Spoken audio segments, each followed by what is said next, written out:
Hey guys, alright? Welcome everyone. The story begins by introducing us to Ethan and Emma. They are anxious in a car trying to drive to a safe location as the news on the radio is concerning. A lethal virus begins to spread, and the broadcaster informs that authorities recommend finding a place to shelter. As they discuss how to reach the location, Ethan and Emma suddenly get involved in an accident. In the morning, Ethan wakes up, but apparently, a significant amount of time has passed, now finding himself in another similar circumstance of a recent accident.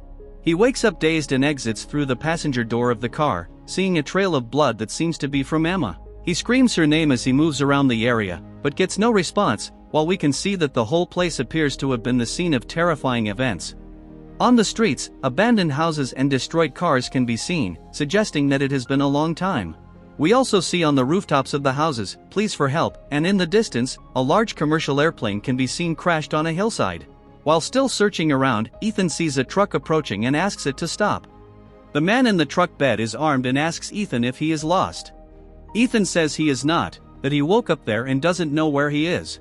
Upon saying this, the man simply points his gun at him, but before he can shoot, someone shoots at him first from another location, missing the target. This makes him miss the shot at Ethan, who quickly hides behind a wall, being shot at multiple times. The man in the truck shoots wildly trying to hit the hidden shooter attacking him.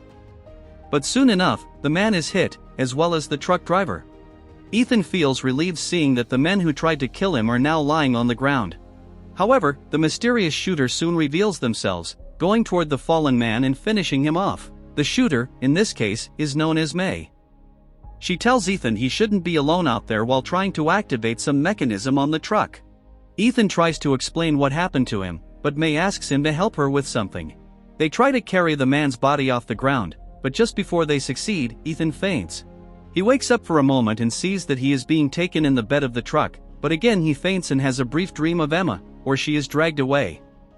Ethan now wakes up in a bed in a room and immediately calls out for Emma. He arrives in the kitchen of the house and finds May again. She asks him what he can remember, and with some effort, he recalls that he was trying to go to another location with his girlfriend Emma.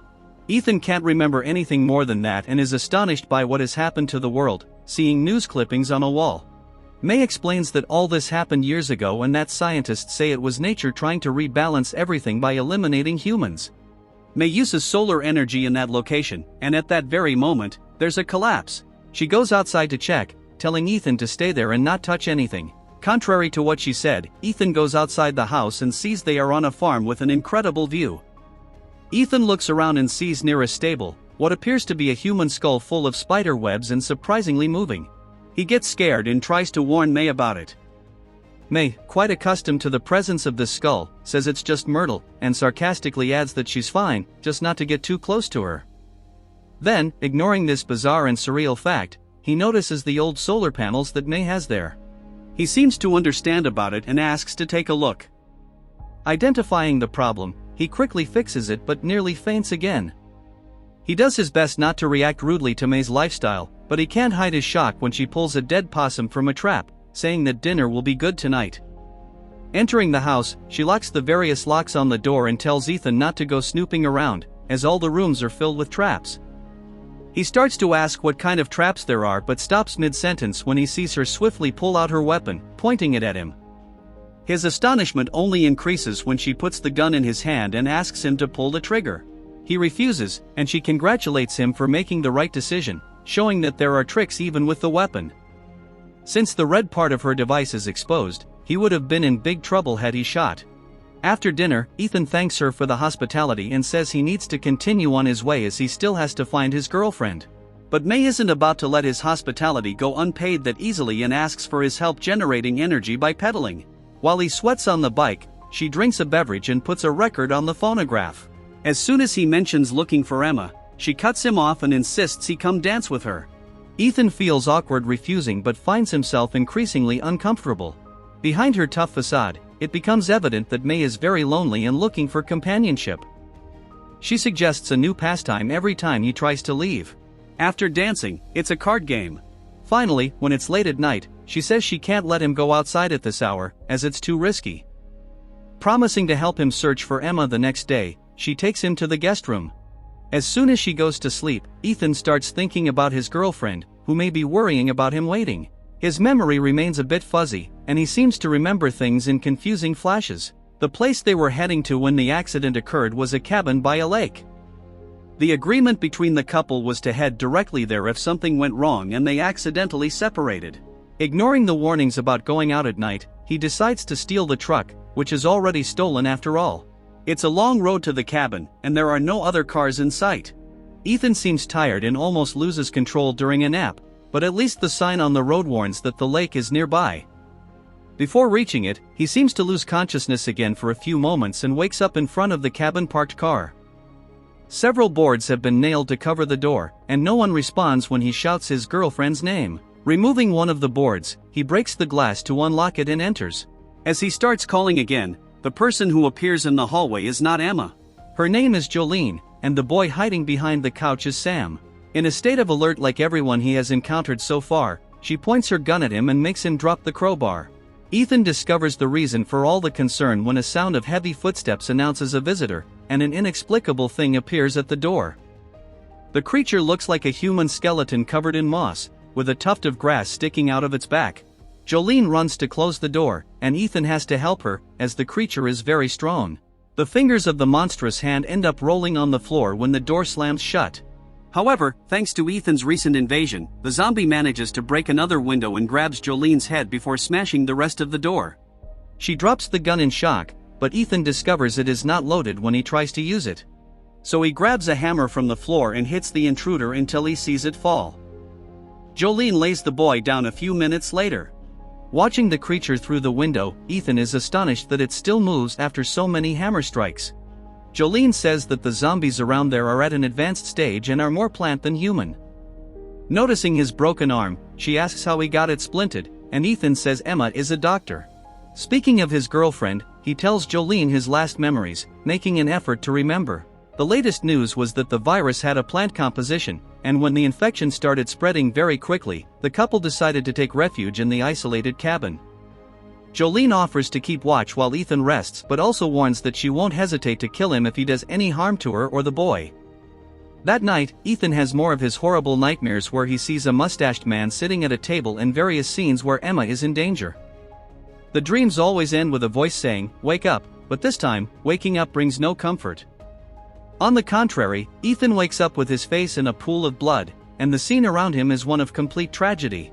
Amid the broken furniture and shards of glass, Jolene's body lies motionless.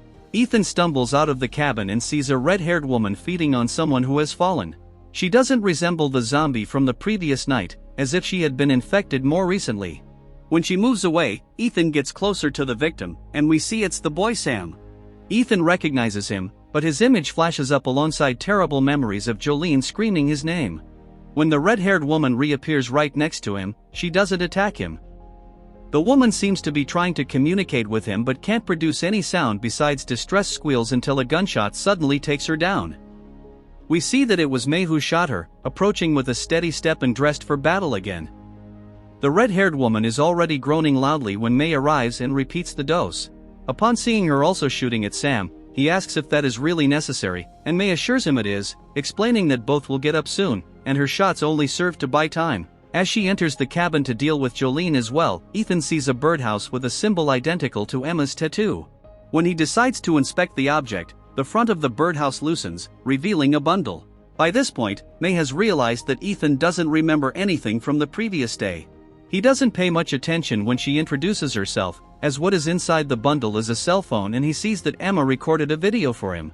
Crying, his girlfriend says that his amnesia is getting worse and that she doesn't know how much longer she can hold on. Ethan himself can be seen in the video, sleeping behind her.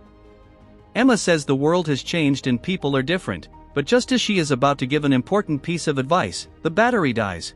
He screams in frustration, and May pleads for him to be quiet, as making too much noise could attract the creatures. She says she has a phone charger at her place and suggests he follow her. Ethan does not suspect the invitation or the fact that she appeared at the cabin, as he genuinely doesn't remember even driving the truck to the cabin. When he compliments the vehicle as if he has never seen it, May laments that she can't use it now, as an idiot left the battery on. Resigned to pedaling home, she bends down to grab the bicycle and drops her glasses on the ground. Seeing that the lens is broken, May swears and comments about having to kill many people to get those glasses. Not quite knowing if this is a joke, Ethan tries to be cordial with the stranger and explains that he suffers from amnesia. May replies that she knows that, revealing that they already know each other. After pedaling several kilometers, they cover the last stretch on foot and pass by several zombies at different stages of transformation. Ethan tries to make small talk and asks May if she is married. Not in the mood for conversation, she simply says that her partner is dead. Arriving in the city, Ethan suddenly stops in front of a gas station that often appears in his nightmares. Then we see that the establishment's facade brings a memory to the surface. He sees himself arriving with Emma and saying that he will protect her. When they both get out of the car, she doesn't realize that a zombie is approaching until it's too close. Ethan screams to warn her and misses the first shot, but manages to take the creature down with the second. Emma seems surprised by his heroism, and this offends him slightly. Then the zombie grabs his arm, and the memory ends abruptly. Thinking that his memory has entered a new cycle, May introduces herself again.